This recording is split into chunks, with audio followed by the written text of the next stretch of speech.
Collagen is the most abundant protein in your body and is essentially the glue that holds you together. In fact, after age 20, people produce 12% less collagen in their skin each decade. Collagen depletion is what makes you look old.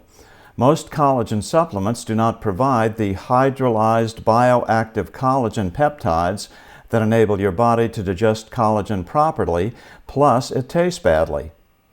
BioTrust gives you the 5 most available kinds of collagens that dissolve easily in hot or cold liquids with 0 taste.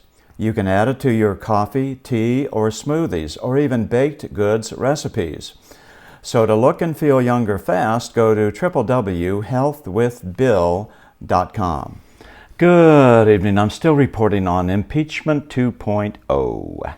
Joe diGenova made his Monday morning appearance on WMAL's Mornings on the Mall show this morning, and he was in rare form, bashing the mild hand slap dished out to FBI lawyer Kevin Clinesmith and the pure retribution behind the Trump Impeachment 2.0 on the parts of Schumer and Pelosi. Joe first straightened out the outrageous slap on the wrist for Kevin Clinesmith by a judge who sits on the FISA court. It's a staggering event in terms of accountability for the Russian hoax.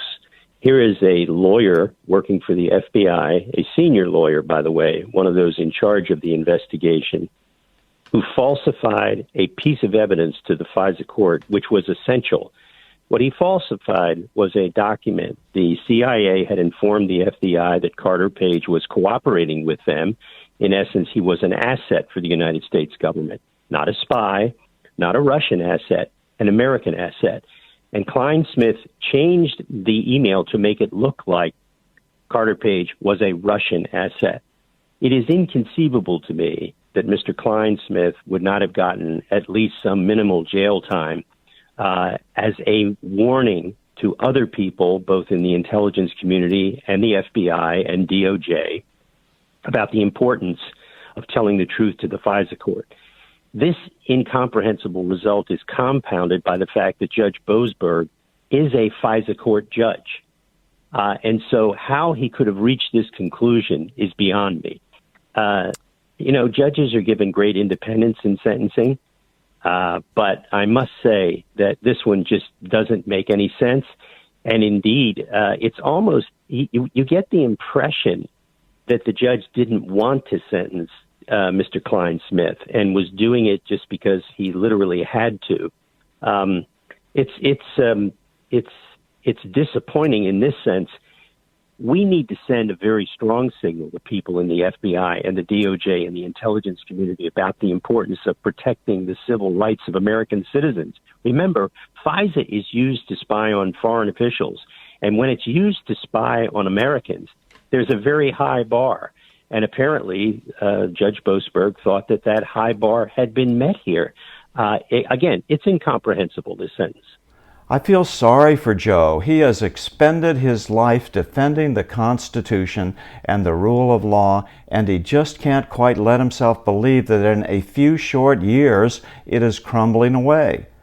Could it be that people in our government, once held together on a bipartisan basis by a belief in the importance of the social contract, have suddenly been exposed to some pressure that would make most men recoil?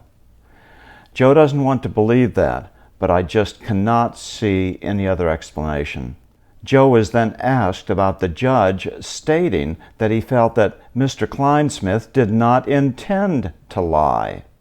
The notion that he didn't intend to lie is almost impossible to accept, given his role as a lawyer and the falsification of a document. He literally changed the meaning of a document. Now, how you do not intend to do that is beyond me as a lawyer and as a citizen. Joe was then asked about the legitimacy of Impeachment 2.0. I think it's pretty clear, given the preliminary vote that was taken on Rand Paul's motion to dismiss for lack of jurisdiction, which, his motion to dismiss failed 55 to 45, but in fact it won 45 to 55 by showing that there weren't enough votes to convict the president in any impeachment trial, which is why Tim Kaine is trying to get a censure motion passed. The problem with the censure motion is the same problem as the impeachment trial itself. I do not believe it is constitutional to put on trial a former president or a former civil official. Impeachment is for removal from office and nothing else. Without removal, there is no jurisdiction. It's pretty obvious that the situation that the president should argue is that the Senate has no jurisdiction. If that doesn't work, then he's going to have to argue whatever he wants, including the legalities of or the unconstitutional conduct of several states in enacting election laws which violated the U.S. Constitution.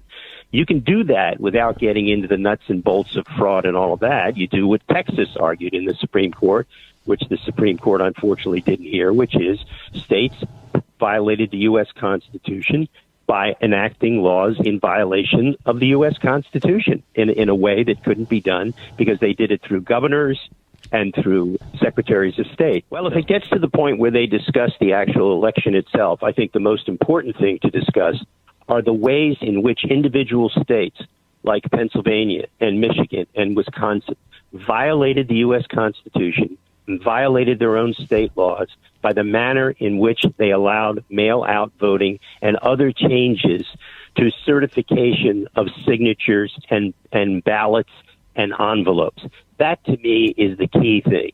Then if you want to get into areas such as keeping Republicans out of observation posts so they couldn't even see the opening of ballots and envelopes, that, to me, is where they should be going if they get into the substance of it. Joe was then asked about the insanity of the Democrat leadership's strategy, which just gives President Trump a full-blown opportunity to expose whatever shortcomings there were in the November elections, should he decide to do so. Well, there's not a strategy. This is vindictiveness. This second impeachment trial, if it goes forward, which Chuck Schumer says it is, Chuck Schumer, of course, must make the trial go forward because he's worried about a challenge in a New York primary from AOC.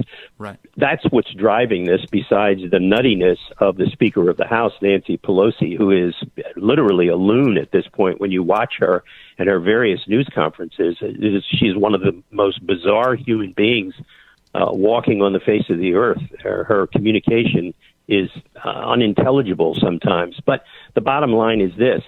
He will have a forum. The question is, will he use it properly to make his case about the unconstitutional behavior of states, governors, secretaries of state, and the violation of the U.S. Constitution?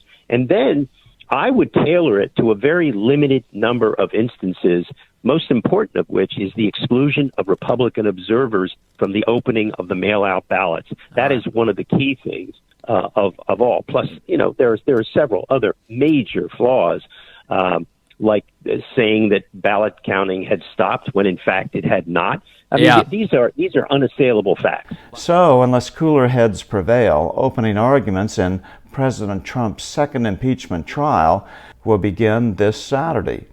It will be absolutely fascinating political theater played out on the world's largest stage. I'm still reporting from just outside the citadel of American freedom. Good day. Every doctor on TV says that we all need to boost our immune systems.